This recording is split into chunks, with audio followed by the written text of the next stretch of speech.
Welcome! In this tutorial, I'm gonna show you or teach you how to leave WhatsApp group without anyone knowing using your mobile device. So if you want to know how I did it, just keep on watching. So first of all, if you're using Android phone, don't worry because the process is still the same.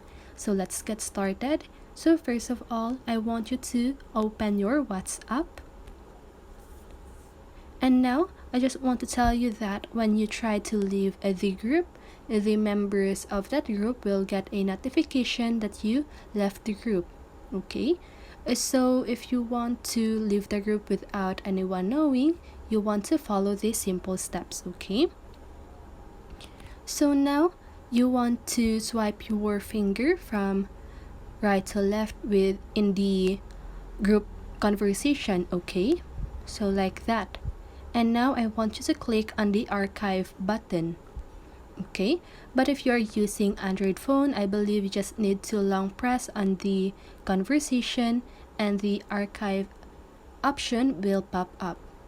Okay, so now you just need to archive that conversation or that group, and that group will disappear on your chat section. So if you want to view that group, you want to click on the archived here, and you will see the group conversation.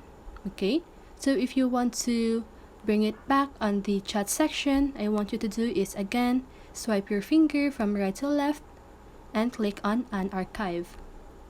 So as you can see, the conversation is now here on your chat section. So that's it. That is how you leave WhatsApp group without anyone knowing using your mobile device. So I hope this video helped you, and if it did, make sure to like, subscribe, and hit the bell notification so you won't miss a video. See you on the next one, and have a great day!